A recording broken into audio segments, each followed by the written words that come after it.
Alright guys, this is 3.5 part 2.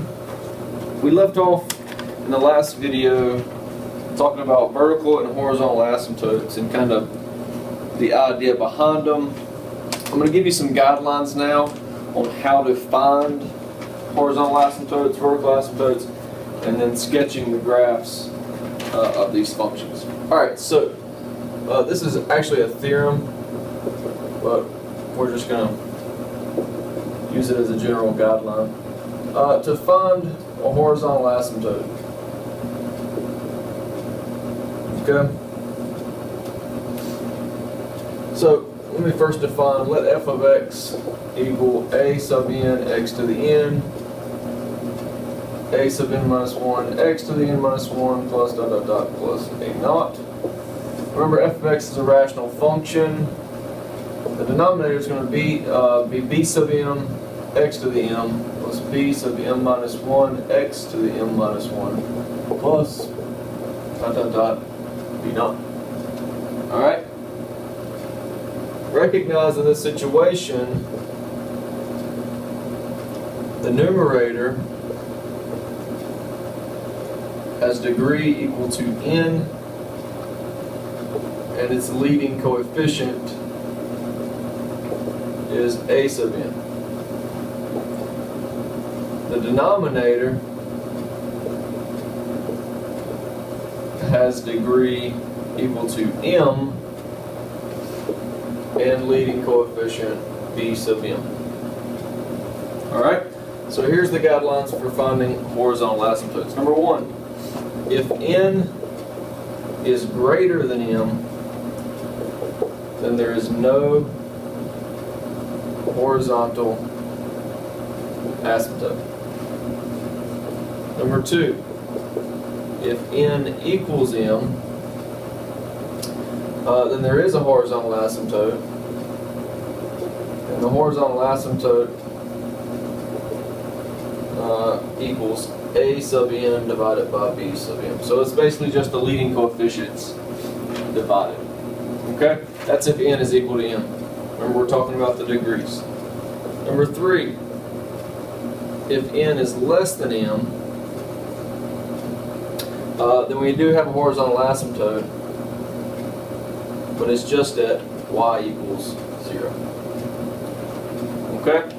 So these are your guidelines for finding horizontal asymptotes. So let me throw a couple of examples. Let's just find, let's say, does f of x have horizontal asymptotes? Alright, so the first example I gave you, let's see, 3x minus 1 divided by x squared minus x minus 6. Okay? The degree in the numerator is less than the degree in the denominator.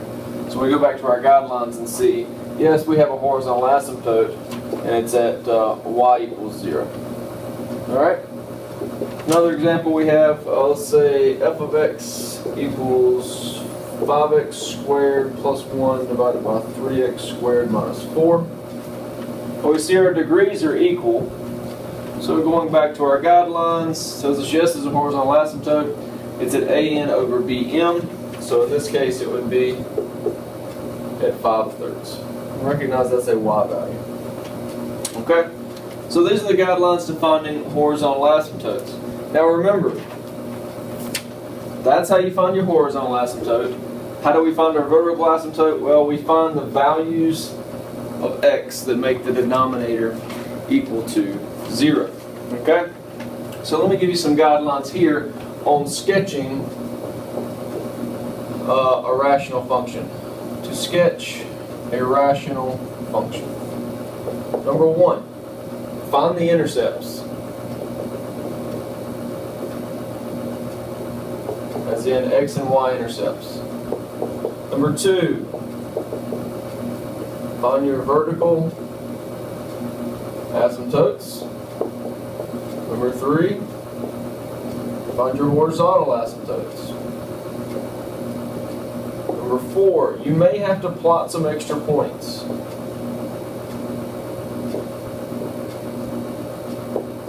If necessary.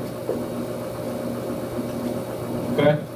And then the fifth step is simply to sketch it. Alright, so let me do an example or two. There's a ton of these examples in your book, but I will do a few of these just so you get the idea of what we're looking for on these sketches. It's not difficult stuff, just take your time on it and follow the guidelines and you'll be in good shape. Okay? So our first example, f of x equals x plus 1 divided by x squared plus 2x minus 3. So we want to sketch this graph.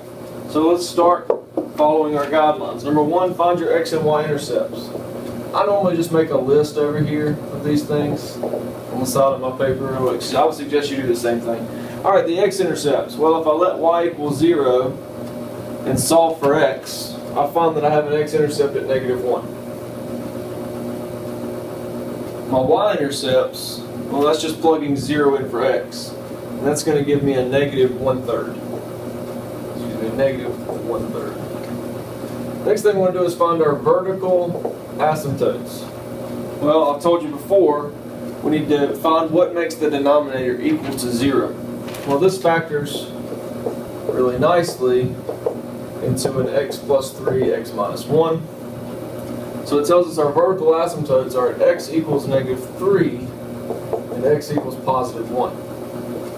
The last step is to find the horizontal asymptotes. Now we need to go back to our guidelines. The degree of the numerator is less than the degree of the denominator, which tells us we have a horizontal asymptote and y equals 0.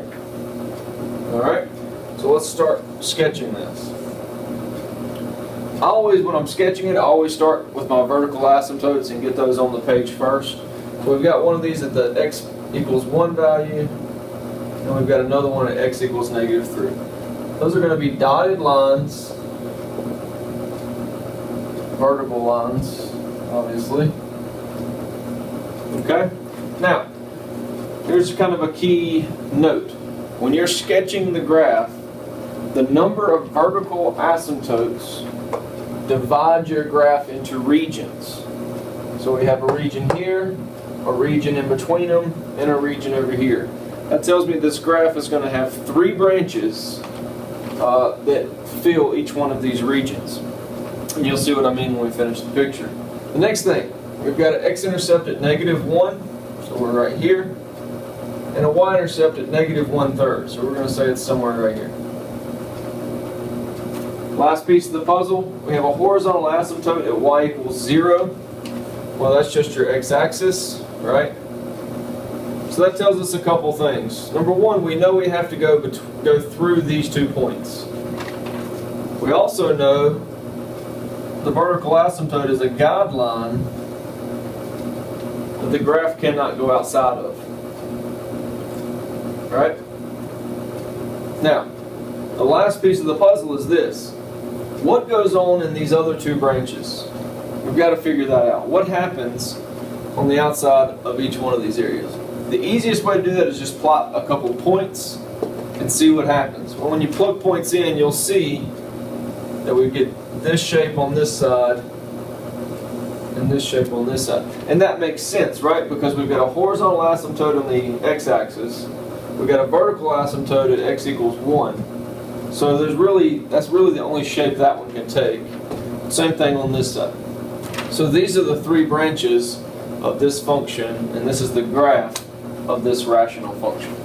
Alright, I've got probably one more video to do on 3.5, and it'll be some more examples of this stuff, and then we'll start dealing with oblique asymptotes.